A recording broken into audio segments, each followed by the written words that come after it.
అసలు education system ఏదో ఉంది అక్కడ లెక్చర్ ఫ్యాకల్టీ కావచ్చు, అక్కడ బోధించే పద్ధతులు కావచ్చు, వాళ్ళు చెప్పింది మనోళ్ళు అర్థం చేసుకోవడం కావచ్చు, ఈ సిస్టమ్ ఎట్లా ఉంది? అక్కడ ఎడ్యుకేషన్ సిస్టమ్ ఈరోజు కాదండి, గత 35 ఏళ్ళు 40 ఏళ్ళ నుండి మన భారతీయులు వెళ్తున్నారు.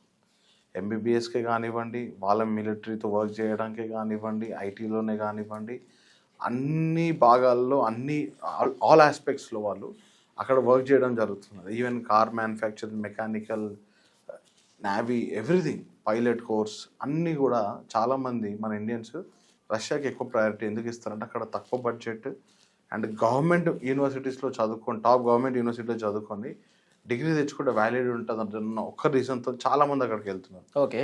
Cost of living very cheap అండి, మనకన్నా అంటే ఆల్మోస్ట్ ఇండియన్ లాగా వెరీ ఫ్రెండ్లీ ఉంటుంది.